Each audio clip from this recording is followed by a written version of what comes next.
I've been in this studio for 20 years, and to say it's grown beyond my wildest dreams would be a bit of an understatement. When I first built this place, we were bringing bands in here that had 3 members all the way up to about 6 members. Yeah, it could be a bit of a tight squeeze at times, but we managed to get records done. I never really found myself wanting a bigger space. That is until I started doing YouTube, and then I kind of found myself drowning in gear. And for the last couple of years, I was looking for newer and bigger spaces because Spectre sound had grown so much.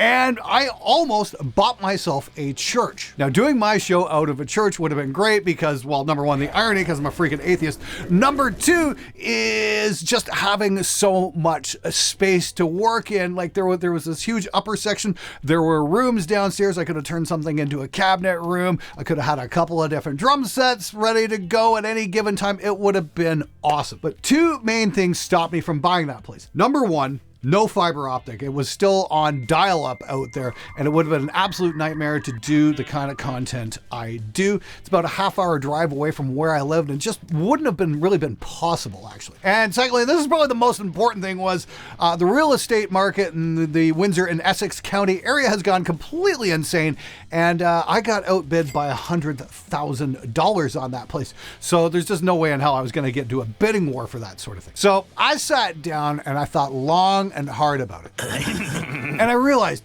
hold on a second here. I've been doing bands in here for almost 2 decades. Do I really need a bigger space, or do I just need to be a little bit more efficient with things? Now, how many times have you guys seen me set up my unboxing desk only to fail miserably at it? I think I need a new unboxing table, like really bad. Now, this is why I like this desk so much, because I can just slide it into place and I don't have to worry about it collapsing anytime I try setting it up. And I've got all this space back here freed up. Look at this, this is great. So I gotta give a great big shout out to Flexispot for sending me the desk, because this really made my workflow so much easier in here. Like, it's fantastic to do unboxings on. I can't tell you guys how much I have wanted to have just a little simple setup like this, where I could have a nice rock solid table that doesn't fold down, that I can just slide into place and do my unboxings, and then move the desk to something else where it can be of more use.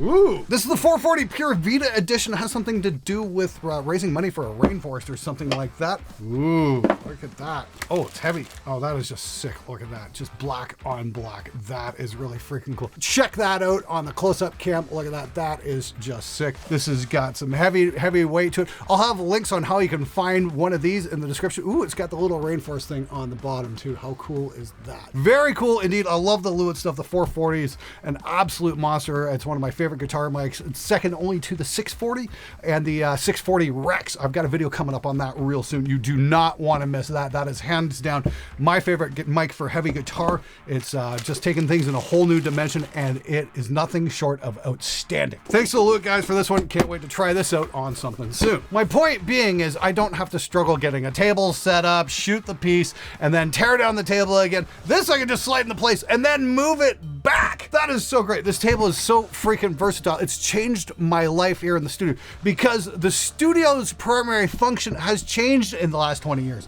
I went from having bands in here all the time, you know, sitting here watching them fuck their way up through their tracks and trying to salvage something usable out of a shit performance, into making content about recording bands. And don't get me wrong, I still love to work with bands, especially in a mixing sense. I'm not tracking them in here nearly as often as I used to. So the overall function of the room has changed. Now, the biggest problem I had in here was my last desk. When YouTube started to take off, I had a custom desk built by the DIY Builds channel. My very good friend Brad Wright runs that show. He's out of Windsor, Ontario here as well. And I had him build me a custom pro audio production desk. It was fantastic. It had racks down the sides. It had all these places to store stuff. It was just beautiful. Brad did a magnificent job on it.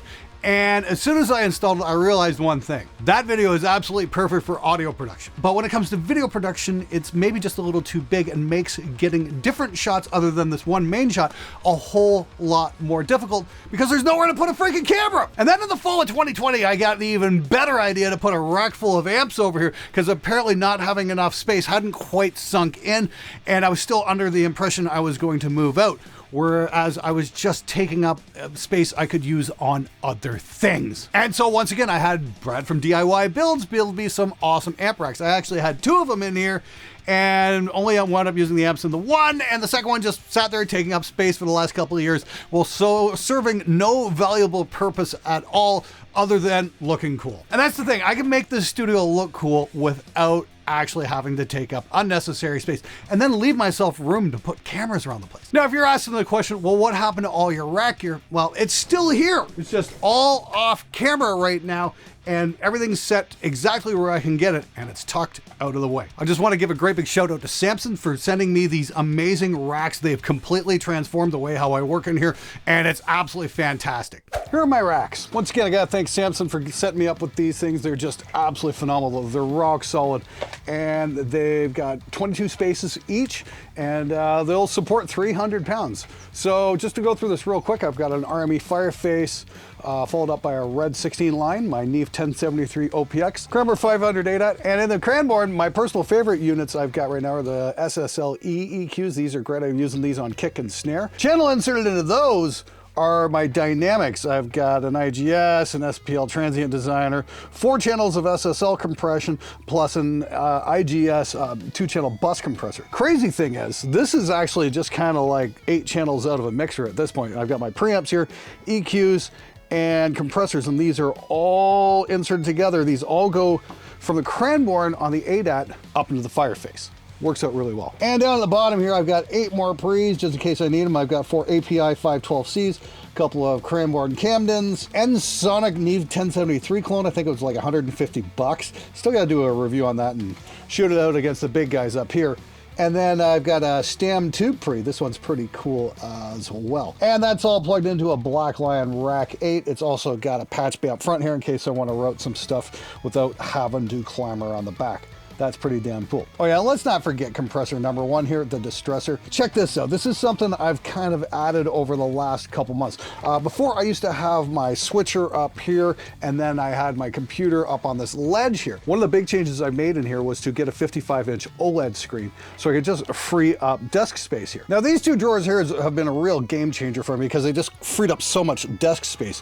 I've got my M1 Mac Studio in here, and like got a NAND drive for a couple extra terabytes storage, got all my USB keys, extra drives here, and then card reader as well. This gets used an awful lot, and when I'm done with it, it just slides out of the way. And down here for when I'm streaming, I've got, my streaming setup here. I've got my Blackmagic A10 Mini Pro ISO, a couple extra hard drives, Stream Deck. I got my DaVinci Resolve speed editor in case I need to get to that. And once again, this just all tucks out of the way, so when I don't need it, it is gone. Make no mistake, this is a system that works really well. I'm so glad I did this. It just frees up so much extra space in here, and I don't have cables going all over my desk. It's just a great way to work. And over on the second rack here, we've got a whole bunch of outboard processing. Got my GainLab Empress. This is what most of my mixes wind up going through. Followed up by the Tagler EQP1. My guitar bus goes on this. Then I've got the Tagler Magnetismus. Drums go on that. Heritage Successor. Mixes go through that. Or if I'm feeling saucy, I can go through a Tagler Veritube or the IGS Zen compressor. This thing's like a diode bridge compressor based off of what was found in Abbey Road. It's a little nuts. It's a little much for metal, I think. You got to really baby it. I need to do a little bit more experimentation with it, but it really grabs me. I should try putting it on a drum bus and just like smashing the living shit out of something with it, because it compresses in a way I haven't really heard before. Really cool stuff, but it's a mastering grade compressor. It's designed for mixes. I just find it tends to pump a little bit on the heavy stuff. And of course, we still got the GainLab Dictator. This is another tube Varimu, followed up by a pair of Stam 1176s, and once again, that's just a pair of awesomeness. Truly killer stuff, and most of all those big racks there are all hooked up to the Focusrite Red 16 line, and then that gets put over on ADAT into the Army Fireface as well. One thing I didn't want to forget to mention was I've got this new thing here. This is called a Triad Orbit IO rack, and this is basically connects a Triad Orbit connector system onto your rack mount. I've been using Triad Orbit stuff for years all over the studio. You can see I've got some connectors over here. I've got some stuff on the wall back there. Hell, my microphone that every single video goes on is on a Triad Orbit stand. There's just, this stuff is just top notch. You just can't go wrong. This is really cool though, because it actually puts a camera mount exactly where I need it. It's just really simple. All you gotta do is just plug this in. I can just grab a camera. I've got these amazing Manfrotto 323 quick releases. Just snap one into place here. And I'm literally ready to shoot, just like that. So I've just set up to shoot within seconds here. And I am literally good to go. All I gotta do is kick on a couple of lights, or if I wanna do a back shot, I can do that as well. And I got my monitor in place here. Started working that into the system over the last couple of videos, and it's worked out real well so far. Of course, the one thing that really changed the game in here has been the 55-inch OLED screen. Now, we built this place way back in 2003, and I think I had a 19-inch monitor back then, maybe a 21. It was a tube, and it weighed a ton, and it cost a bloody fortune. Hell, I remember getting really excited back in like 1996, getting my first 17-inch ViewSonic. I think I paid about $1,500 for it.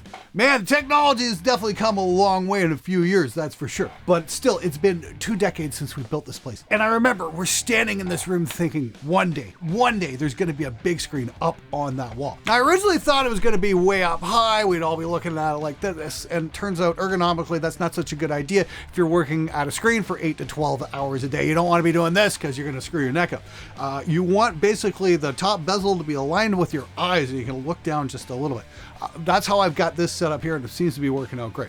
Well, once again, the most important part about having the screen is it's off my desk. Now this desk can become a shooting table. I can move it around the room to exactly where I need it without having to worry about any sort of cabling or having the monitor on or anything like that. It's just out of the way. And I'll tell you this, so far there's been no issues with burn-in on this screen, and it has been absolutely phenomenal, not only for audio production, but for playing Starfield as well. One of my favorite features about this desk is I'm using it for something it was never intended for, and that's a shooting table for slider shots. Anytime I've got to do B-roll, I've usually got a camera set up here, and I can just set up my camera slider like so, and get the shots I need. The cool thing is I can just boost up the height of the table here to exactly where I want, and adjust the camera to get the shot. Now we got the table in place. All I gotta do is just hit record, grab the remote, and away we go. There's our B-roll shot. That's really all there is to it. One other thing that saved a huge amount of space in here, has basically got me my studio back, is changing my light modifiers. Now, I was working with the Aperture lights for quite a while, and they're gorgeous. They're absolutely beautiful. I've never had a complaint with the quality of light that they produce, but the soft domes are massive, and they just take up so much space. And in a small room like this, you really can't afford to be giving that up. So what I did was I found a deal on these things. This is the IntelliTech LC160 light cloth, and I've got it on this arm, so I can just swing it into place wherever I want to put it, and it doesn't really take up all that much space. Now, what I love about this light the most is when I don't need it, it can be put away in a very efficient manner thanks to this arm. Check this out.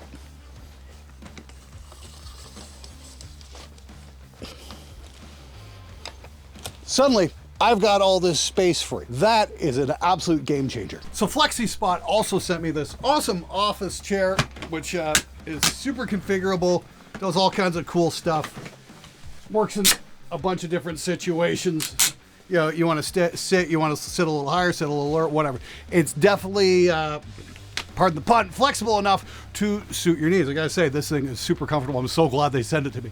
But I gotta say, overall, you know what? I'm still here in my studio. I still have money in my pocket, but it all comes down to really one thing, and that's just a simple desk change changed my quality of life in here. I've actually got space to work now, and that makes all the difference. And most importantly, it saved me about $400,000 from buying a new building. Now, that's not being said I'm ever gonna move out. If you guys want to see that happen, I need your help to make that happen. First of all, I need you guys to subscribe. Like 60% of you guys who watch this show don't actually hit the subscribe button. The more that builds, the more I can do with the show and the better videos I can make. So hit that subscribe button. The other thing would be to go check out the Spectre digital website and go check out the brand new element base amp sim, because it can take your mix from this to this with just the flick of a switch. Anyway, want to give a great big thank you to Flexispot for the awesome desk. I'll have links to everything in the description below. Once again, make sure you hit the subscribe button. And until next time, remember, be excellent to each other.